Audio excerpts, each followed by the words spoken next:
आज को हसीमा जैसे रो जहान में एकलतो को खुदा ओ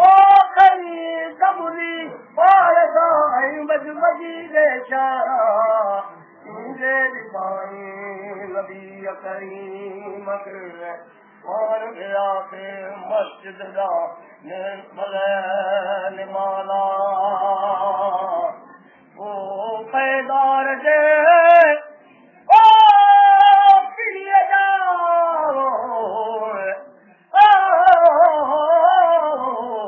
जे कदम पच लगा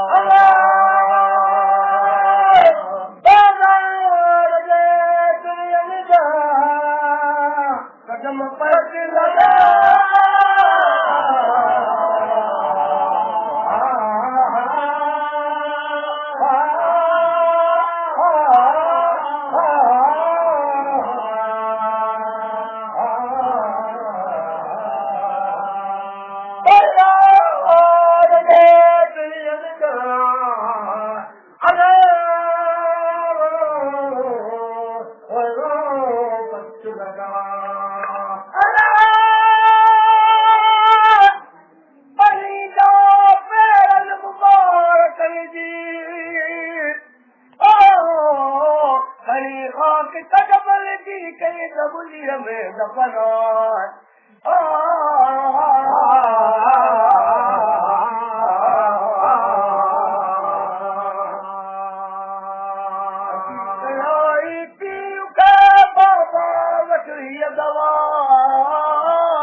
अखिल मां अंधो उन वक्त में जो सही सलामता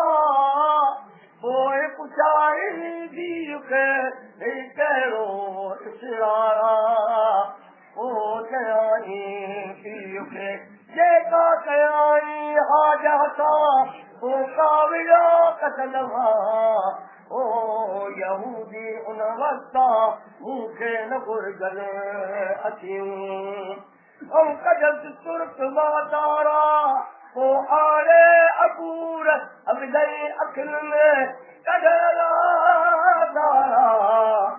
अबूर विधी अखिल में दिलाई दौर वना ता आतिशी आवाज थियो अल्लाह के पारा